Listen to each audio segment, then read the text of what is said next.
तो उसके अजान का जवाब देना पड़ता है ना। तो एक अजान आई तो हमने उसका जवाब दिया, इतने में दूसरी आ गई, तो अब इसका जवाब देगी, इसका जवाब दें, इतने में तीसरी आ गई, चौथी आ गई, और वो तीसरी चौथी पांचवी हुआ तो एकदम शोर मच गया और पूरा ऐसे गूंज गया औरंगाबाद। तो मैं बोला यार ये ऐसे इतना बड़ा शोर मचा, ऐसा लगता है कि मस्जिद पूरी भर जाएगी, यानी पूरे लोग उठ के आ जाएंगे। लेकिन वो मस्जिद में जो आए वो जो जितने आने थे उतने आए।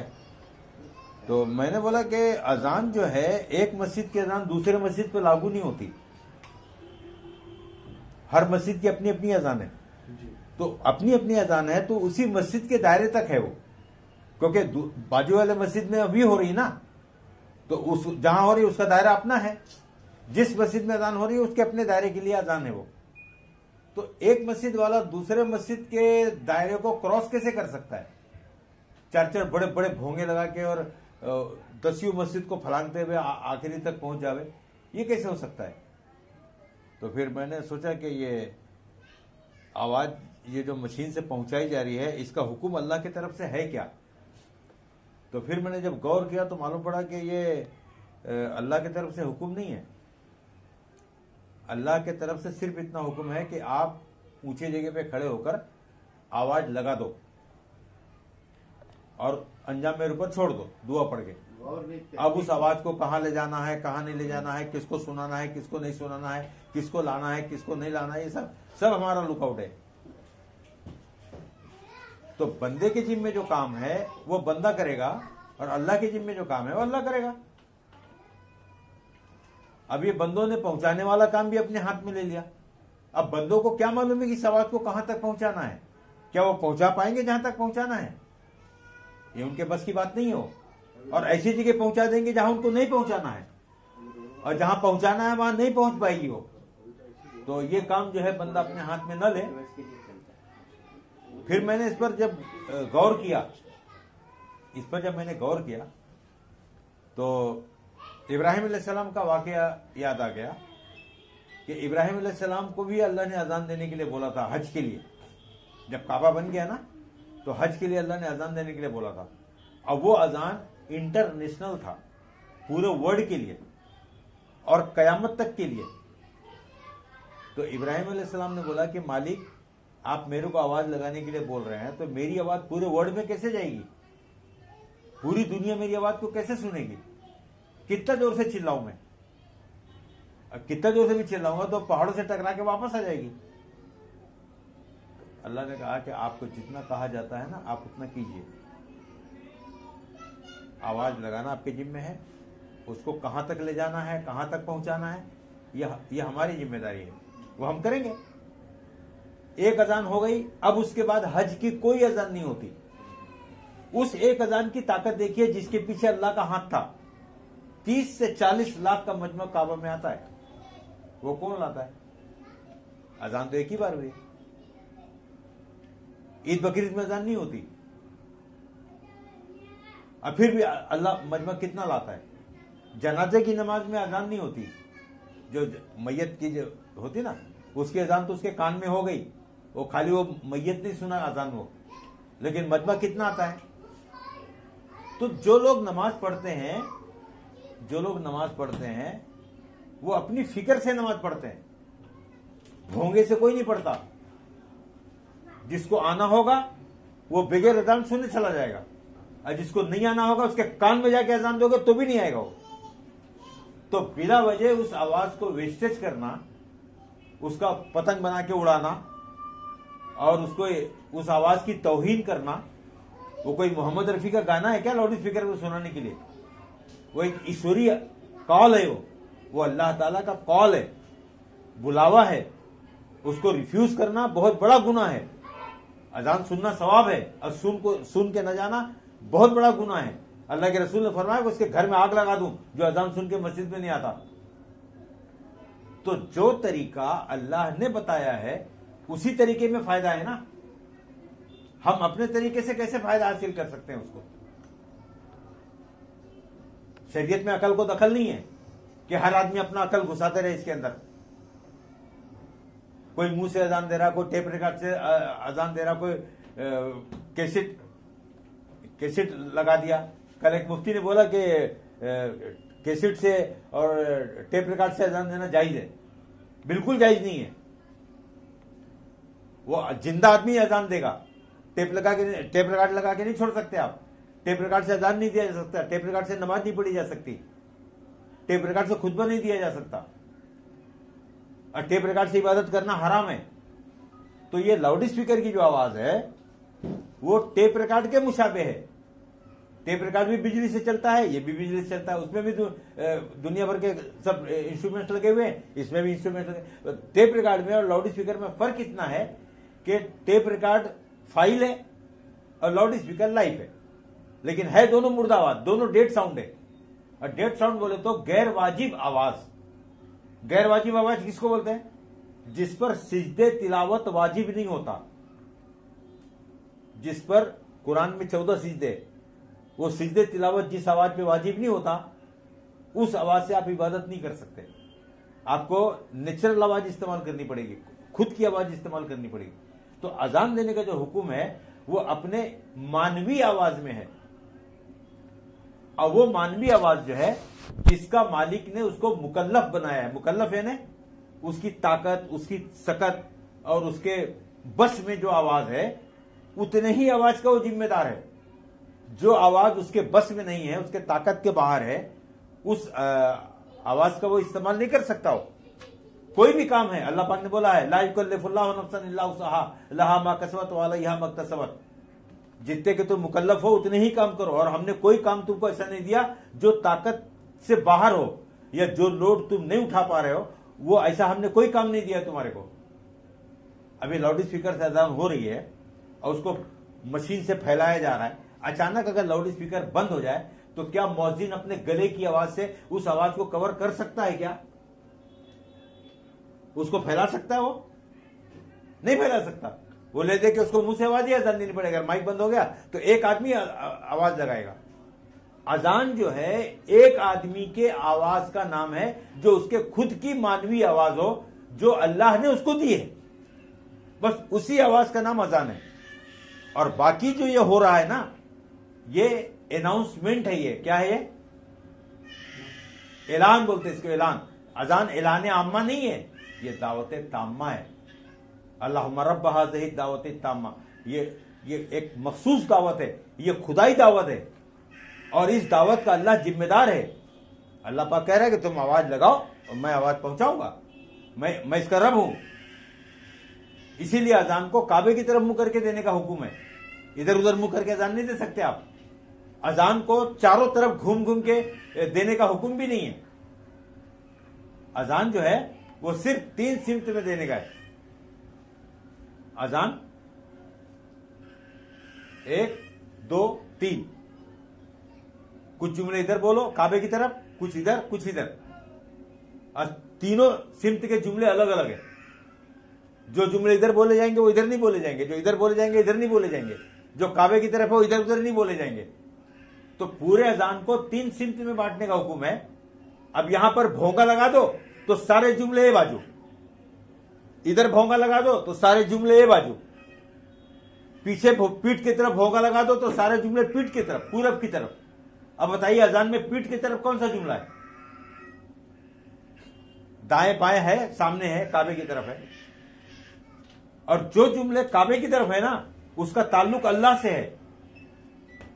बंदों से जिन अल्फाज का ताल्लुक है वो हय्या अलस सलाह, हय्या अलल फलाह, ये इतने जुमले का ताल्लुक बंदों से। और जो काबे की तरफ बोला जा रहा है ना, उसका सरासर ताल्लुक अल्लाह से है, क्योंकि उसमें अल्लाह की बड़ाई बयान हो रही है। अल्लाहु अकबर, अल्लाहु अकबर, तो ये जुमला अल्लाह को बोला जा रहा है। अशहदु अल्ला इलाहा इल्लल्लाह, अशहदु अन्ना मुहम्मद रसूलुल्लाह, ये गवाही दी जा रही है। क्या दी जा रही है? गवाही दी जा रही है। तो गवाही किसके सामने दी जाएगी? जो जज होता है, जो फैसल होता है, जो फैसला करता है, गवाही उसके सामने दी जाती है। आप कोर्ट में आप गवाही दोगे तो किसके सामने गवाही दोगे? जज के सामने ना, कि पब्लिक के सामने? ये गवाही पब्लिक को नहीं दी जा रही है, ये गवाही अल्लाह को दी जा रही है। अल्लाह गवाही ले रहा हमसे। जब गवाही लेगा उसके बाद फैसला करेगा। सारे फैसले गवाहों की बुनियाद पर होते हैं। तो वो बजाय अल्लाह के सामने गवाही पेश करने के वो पब्लिक के सामने गवाही पेश कर रहा है। तो पब्लिक क्या फैसला करेगी इसका? पब्लिक जज है क्या? जज तो अल्लाह है। तो इस तरीके से शैतान ने मुसलमानों को गुमराह किया और एक अकली चीज को शरीयत में डाल दिया, और ये खुश हो गए कि हां बहुत अच्छा रास्ता बताया हमारे को, और इससे शैतान को फायदा हो गया। शैतान को इससे फायदा हुआ। क्या फायदा हुआ? ओरिजिनल अजान जो है ना, इंसानी अजान जो नबी ने बताया, उससे शैतान डरता है। हदीस के अंदर है, हवा खारिज करता हुआ भागता है रोहा की पहाड़ी तक, इतना डरता है वो। तो ये नेचुरल अजान से शैतान डर रहा था। अब शैतान ने क्या किया? उस नेचुरल आवाज को मुर्दा आवाज बना दिया, डेड साउंड बना दिया। अब डेड आवाज से शैतान डरता नहीं, और मुसलमानों को इस गुनाह में फांस दिया। मुसलमानों को क्या किया? अजान सुनना सवाब है, और सुन के न जाना क्या है? कॉल को सुन के मस्जिद में न जाना, ये क्या है? सुनना सवाब है। तो खाली क्या सवाब पहुंचाने के लिए अजान होती है? अजान खाली सवाब पहुंचाने के लिए नहीं हो रही है। वो बकायदे बुलाया जा रहा है उसको मस्जिद के अंदर कि सब काम धंधा छोड़ के मस्जिद में आ। अब वो उसको रिफ्यूज कर रहा है। क्या कर रहा है? 90% लोग इसको रिफ्यूज करते हैं। अब मुश्किल से 10% लोग आते हैं, और वो भी वो लोग आते हैं जिनको आना होता है। वो अजान नहीं भी होगी तो भी आएंगे वो। तो 90% का गुनाह बढ़ जा रहा है, बड़े ऑफेंस में आ जा रहे हो, और इतना बड़ा गुनाह कि अल्लाह का अजाब आ जाए उनके ऊपर। तो इस तरीके से जब ये गलत तरीके से अजान हुआ तो मेरे दिमाग में स्ट्राइक हुआ, और मैंने सबसे पहले इनके मस्जिद को, ये हमारे भाई बैठे हैं और ये हमारे ट्रस्टी साहब बैठे हैं, इनको मैंने समझाया कि इसको बंद करो, ये कोई फायदेमंद चीज नहीं है, और अजान को अजान के ढंग से दो। जो तरीका बताया गया है उसी तरीके में फायदा है। काहे को समझे लोग? ये हमारे ट्रस्टी साहब है, बस हाँ तुम्हारी बात बराबर है, वो तो सब बराबर है, लेकिन पब्लिक मुखालफत करेगी, हमको तो पब्लिक से चंदा लेने का है, हम ज्यादा उनके मिजाज के खिलाफ बात करेंगे तो पब्लिक हमको पैसा बंद कर देगी, तो हम नहीं करेंगे। बहरहाल मैं लगा रहा। इनके मस्जिद के मैं बोला कि देखो भाई, मेरे को बड़ी कराहियत होती है, मैं लाउड स्पीकर पे नमाज भी नहीं पढ़ूंगा, और लाउड स्पीकर पर अजान होगी तो मैं तुम्हारे मस्जिद भी नहीं आऊंगा। तो इन्होंने माना नहीं, तो मैंने निर्मल नगर में कंप्लेंट किया, और मैंने कंप्लेंट किया कि साहब ये मेरे धार्मिक भावना को ठेस लगा रहे हैं और इबादत को गलत तरीके से कर रहे हैं, आप इनको केस बनाओ। तो अब निर्मल नगर ने क्या किया? एनसी तो ले लिया, 13 एनसी लिया मेरी, लेकिन कोई एक्शन नहीं ले, कोई एक्शन नहीं लिया। और भोरे साहब ने बोला कि भाई एक काम करो, ये सब धार्मिक मामला है, हम इस पर कुछ नहीं कर सकता है, आप एक काम करो, आप कोर्ट में जाओ, आप कोर्ट में जाओ। तो कोर्ट में जाने के लिए किसके पास पैसा है भाई? बहरहाल मैं सब्र करता रहा। अचानक पेपर में एक न्यूज आया कि कोई आदमी जो है, संतोष नाम का आदमी जो है, वो हाई कोर्ट में याचिका दाखिल किया है लाउड स्पीकर के खिलाफ। अरे मैं बोला ये तो मेरा मैटर है, ये किसने दाखिल कर दिया, और वो भी हिंदू? मैं बोला यार, अब उसमें तारीख थी तो मैं कोर्ट में पहुंच गया और पता लगाया कि भाई संतोष पाटलाग नाम का आदमी कौन है। तो मिल गया मेरे को वहां पर। तो मैंने बोला भाई आपने याचिका दाखिल किया है लाउड स्पीकर के खिलाफ, और मैं भी लाउड स्पीकर के खिलाफ हूं, तो तुम्हारा मुद्दा और मेरा मुद्दा एक ही है, तो आप मेरे को अपने साथ में रख लो, अपन दोनों मिलकर लड़ेंगे। तो संतोष पाटला वो घबर गया, बोला नहीं भाई, नहीं आप हमारे साथ नहीं आना, और हम एडवोकेट को पूछेंगे। अब उनके एडवोकेट साहब थे धर्मपुरी साहब, उन्होंने मना कर दिया, इन्होंने आप, अब वो भी डर गए, पता नहीं मुसलमान हमारे साथ आएगा, हमको क्या फायदा पहुंचाएगा, क्या नुकसान पहुंचाएगा, तो वो इनकार कर दिया। तो मैंने कराटे साहब को ऐसा हाथ उठा के बोला कि साहब मेरे को भी कुछ बोलने का है। तो कराटे साहब ने बोला कि ऐसा हाथ उठा के नहीं होता, आप लीगल तरीके पे आओ, ऑफिशियली आओ, आप खुद याचिका दाखिल करो। तो मैं अपना एक मेरा एक एडवोकेट था, फ्री में मेरे को याचिका बना के दिया उसने, फ्री में, पैसा भी नहीं लिया उसने, बना के दिया और मैंने याचिका को दाखिल कर दिया। तो मेरे को नंबर मिल गया उसका, 24 नंबर, 24 नंबर मिल गया। तो बाद में कानाडा साहब ने जब उसको पढ़ा तो पढ़ने के बाद बोला कि ये दोनों मैटर एक ही है, संतोष पाटला का और डॉक्टर बेडेकर का, और ये एक ही है। तो कानाडा साहब ने उसको वो केस में जोड़ दिया। अब कानाडा साहब ने जोड़ दिया तो मैं क्या करूं? अब वो जब उनकी तारीख पढ़ने लगी तो मेरी भी पढ़ने लगी, उनकी पढ़ने लगी तो मेरी भी पढ़ने लगी, साथ साथ में तारीख पढ़ने लगी। तो बहुत दिन तक तो तारीख ही पढ़ी, तारीख पढ़ी तो मेरा दिमाग खराब हो गया, मेरे पैर में जख्म भी था, मैं खड़ा नहीं हो पाता था। तो मैंने कानाडा साहब को बोला कि साहब तारीख पे तारीख मिल रही है, कुछ सुनवाई भी होगी कि नहीं होगी? तो कानाडा साहब ने बोला बोलो। अब मैं इन पर्सन था, मेरा कोई वकील भी नहीं था, मैं खुद ही वकील था उसका।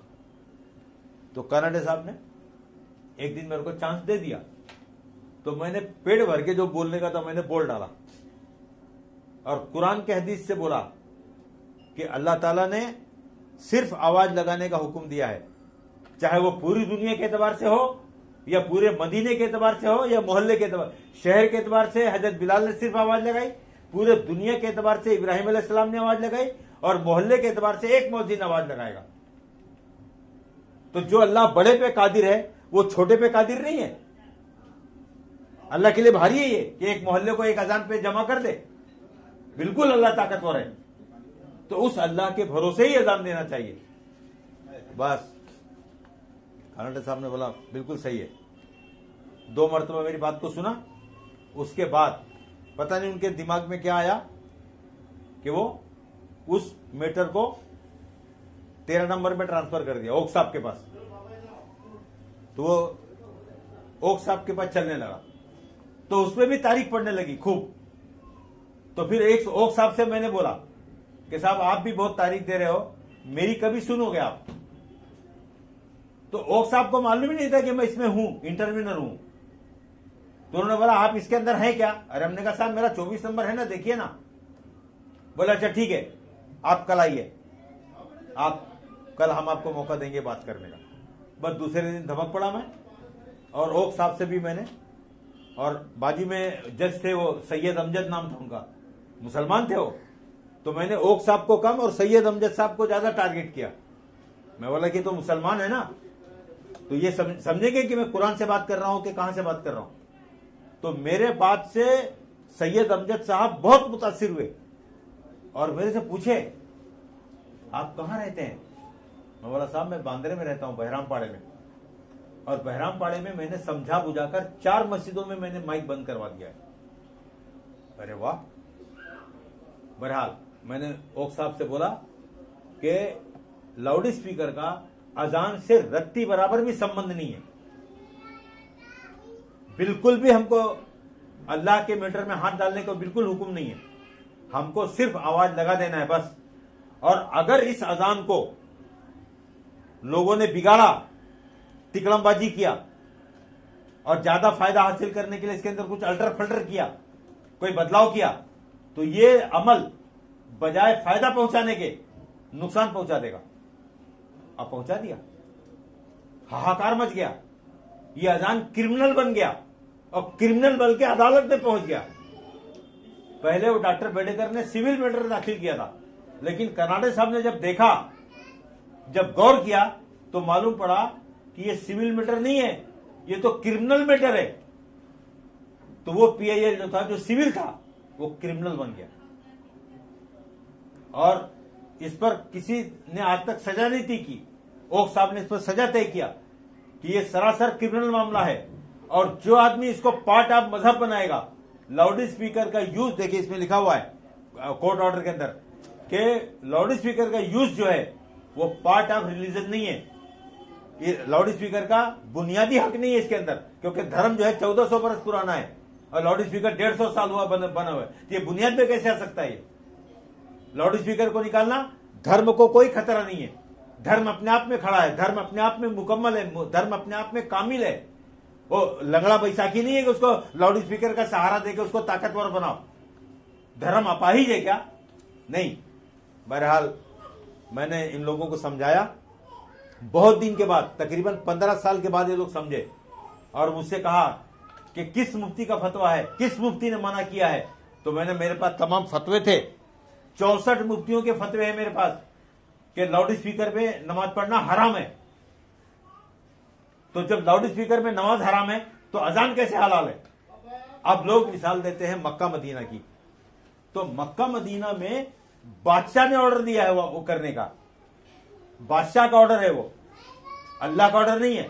तो बादशाह का ऑर्डर कहां तक चलेगा? जहां तक उसकी बादशाहत है। बादशाह का ऑर्डर जहां तक उसकी बादशाहत है वहीं तक चलेगा। सारी दुनिया में सऊदी के बादशाह की बादशाहत नहीं है, सारी दुनिया में अल्लाह की बादशाहत है। जो सऊदी के बादशाह का भी बादशाह है वो है, तो सारी दुनिया में किसकी चलेगी? अल्लाह की चलेगी, अल्लाह के रसूल की चलेगी। तो सऊदी का जो बादशाह है वो अपने सऊदी में चलावे, और जब अल्लाह ताला उससे हिसाब लेगा तो सऊदी का बादशाह उसको जवाब देवे कि मैंने सही किया कि गलत किया। लेकिन सारी दुनिया के अंदर कलमे वाली बात चलेगी, ला इलाहा इल्लल्लाह और मोहम्मद रसूलुल्लाह, अल्लाह का हुक्म और हुजूर का तरीका, ये पूरी दुनिया में चलेगा। और इस तरीके में कोई लफड़ा नहीं है, कोई फसाद नहीं है, कोई झगड़ा नहीं है। सोनू निगम ने यही बात बोला। सोनू निगम ने बोला कि मोहम्मद साहब ने जो इस्लाम बनाया था उस आवाज से तो हमको तकलीफ ही नहीं है। हमने उस आवाज के खिलाफ कब बात की? ये एडिसन ने बिजली बनाया और माइकल ने माइक बनाया, और बिजली और माइक मिलकर अजान में घुस के वो हमको जो तकलीफ पहुंच रही है वो माइकल और फर्नांडिस के इस्लाम से हो रही है। तो सोनू निगम को हमारे नबी याद आ गए। आदमी जब तकलीफ में होता है तो किसी को मसीहा याद आता है ना, उसको नबी याद आ गए कि या नबी तुम्हारा तरीका कितना अच्छा था कि उससे किसी को तकलीफ नहीं था। लेकिन आज उसने जो दादागिरी बोला ना, ये सरासर दादागिरी है। ये आवाज को क्यों लादना है लोगों को? ऐसे लोगों को जिसका इस आवाज से कोई लेना देना नहीं है, जिन लोगों को इस आवाज से कोई लेना देना नहीं है, वो नमाजी नहीं है, मस्जिद में जाने वाले नहीं है, उस इस्लाम धर्म के भी नहीं हो, उनको इस आवाज से उठा के बिठाने का क्या मतलब है आपका? क्यों उठ के बैठेगा वो?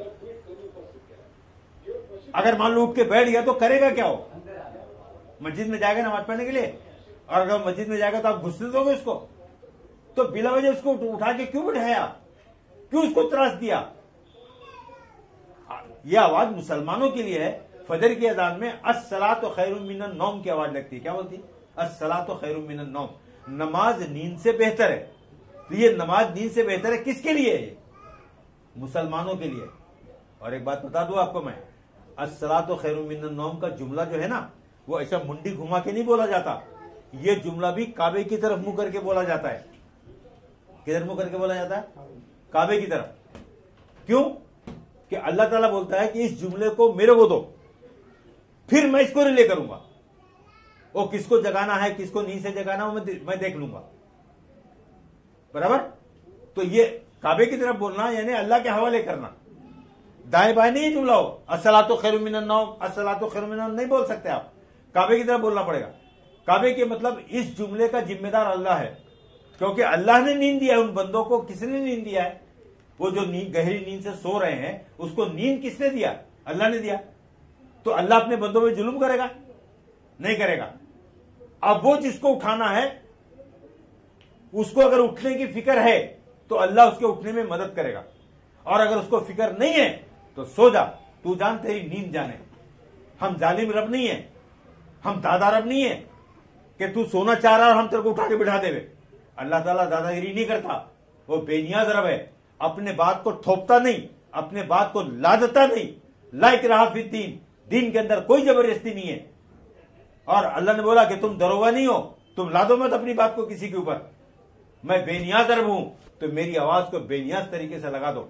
एक आवाज लगा दो, वाजिन फिन्नास, लोगों में आवाज लगा दो। अजान एक नदा है, नदा।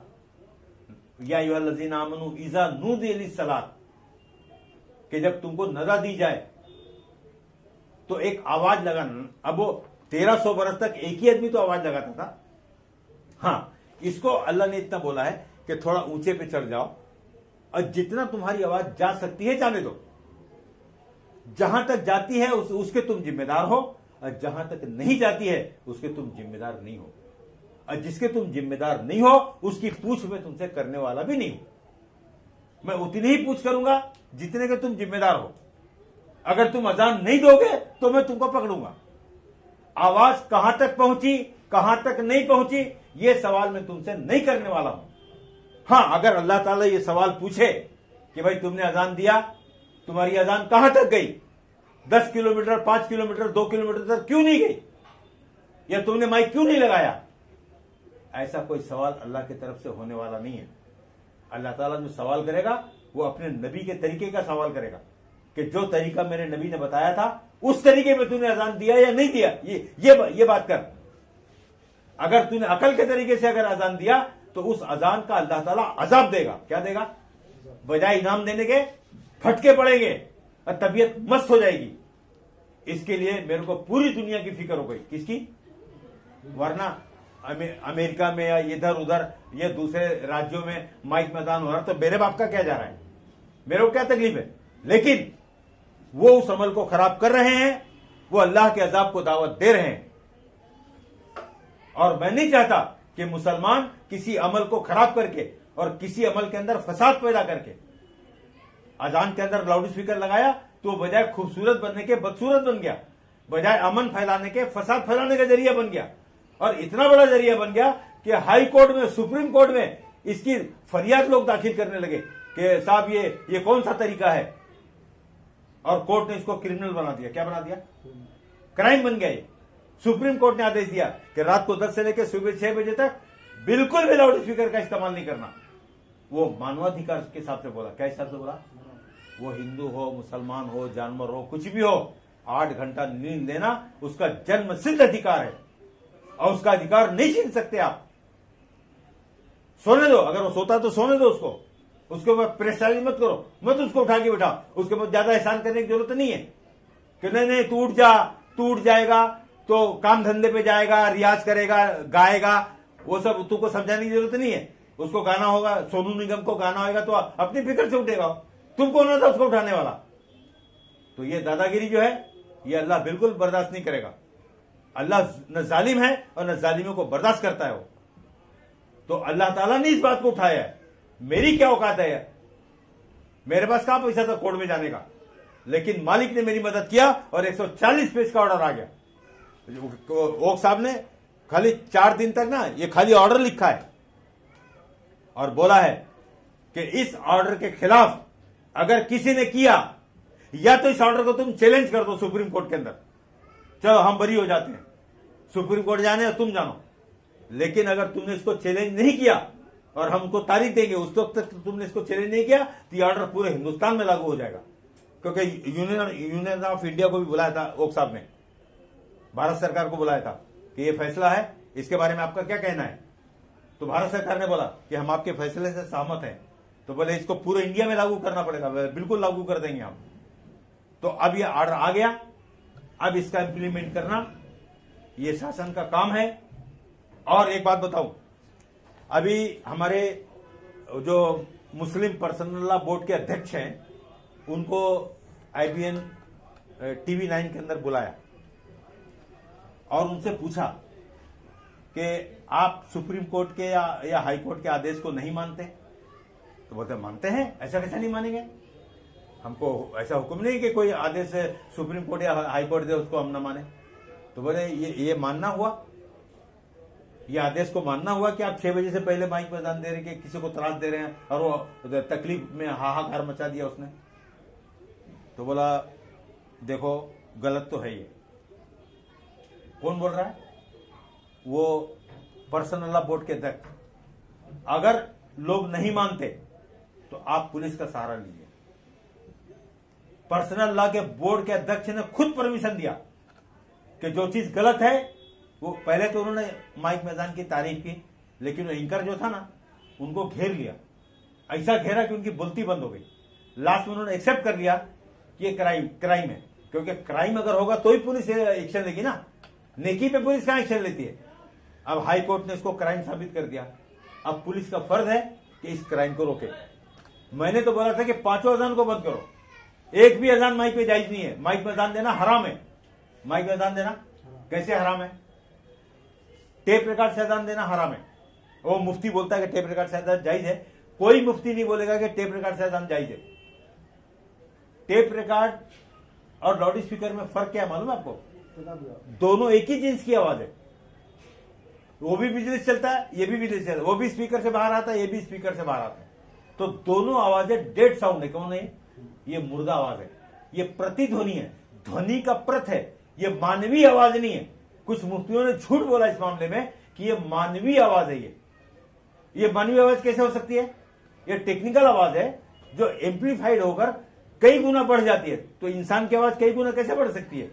जो कई गुना बढ़ रही है वो मशीनी आवाज है, और जो तुम बोल रहे हो ये मानवीय आवाज है। जो अल्लाह ने बनाया वो मानवीय आवाज है, तुमने मशीन से बनाया वो कृत्रिम आवाज है, बनाई हुई आवाज है। उसको साइंस ने क्रिएट किया है, तब जाके वो मशीन से निकला बाहर। तो कृत्रिम मुर्दा डेड साउंड में अजान देना मना है। जैसे टेप रिकॉर्ड से अजान देना मना है, वैसे लाउड स्पीकर से भी अजान देना मना है। टेप रिकॉर्ड से नमाज पढ़ना मना है, तो टेप रिकॉर्ड से अजान, आप लाउड स्पीकर से भी नमाज नहीं पढ़ सकते। अभी आपको मैं 64 मुफ्तियों के फतवे बताऊं मेरे पास है कि उन्होंने बोला है कि लाउड स्पीकर का इस्तेमाल इबादत में ना करो। हाँ, लाउड स्पीकर जायज है। किसमें जायज है मालूम है आपको? जो एक्सटर्नल मामला है, जैसे ऐलान है, बयान है, भाषण है, तकरीर है, ये इबादत नहीं है, ये जरूरत है। तो जहां जरूरत है वहां इसको इस्तेमाल करो, और जहां जरूरत नहीं है, नमाज एक्सटर्नल नहीं है, इंटरनल है। वो मजहब के अंदर का पार्ट है वो। देखो, एक्सटर्नल और इंटरनल के कानून अलग अलग हैं। आपको बता दो, मिसाल के तौर पर मेडिकल है तो एक दवा एक्सटर्नल लगती है और एक दवा इंटरनल लगती है। इंजेक्शन है, गोली है, आपको इंटरनल खाना पड़ेगा, और कोई मलहम वगैरह है तो आपको एक्सटर्नल लगाना पड़ेगा। तो एक्सटर्नल को एक्सटर्नल जगह में यूज करो और इंटरनल को इंटरनल जगह में यूज करो। अगर आपने इंटरनल को लगा दिया और एक्सटर्नल को खा लिया, बीटेक्स को पाव में लगा के खा गया आप, तो खुजली मिट जाएगी उससे कि जान से जाओगे। वो कहां यूज करने का वो देखो आप। दूध को अगर बिरयानी खिचड़ में, नींबू को बिरयानी खिचड़ में निचोड़ोगे तो टेस्ट बढ़ जाएगा, और उसी दूध को, उसी नींबू को दूध में निचोड़ोगे ना तो फट जाएगा। पानी को मुंह में डालोगे तो प्यास बुझ जाएगी, और नाक में डालोगे तो मर जाओगे। वो छेदा इसका मतलब है कि नाक में डाल दो। लाउड स्पीकर बहुत अच्छी चीज है, इसका मतलब ये नहीं कि आप इबादत में घुसाड़ दो उसको। बात समझ रही ना? तो सब मिला के हमको पूरे दुनिया की फिक्र है, वो खाली हिंदुस्तान की फिक्र नहीं है। मैं सऊदी गवर्नमेंट से ही बोलने वाला हूं कि अगर परमिशन खाली मक्का मदीना के लिए मिलेगा, क्योंकि वो आउट ऑफ कंट्रोल मजमा है, लेकिन आम मस्जिदों में जो लाउड स्पीकर लगा के सऊदी गवर्नमेंट नमाज पढ़ा रही ना, ये बिल्कुल गलत है। बात समझ रही? बस हम कोशिश कर रहे हैं भाई, अल्लाह ताला हमारी मदद करेगा। और ये बात अल्लाह ने उठाई है, सोनू निगम को भी अल्लाह ने खड़ा किया है, मेरे केस को भी अल्लाह हाईकोर्ट ले गया, मैंने जज साहब से बात किया, तो अल्लाह चाहेगा तो ये काम हो जाएगा, और इसी में अमन है और इसी में शांति है। बराबर? चलो, थैंक यू।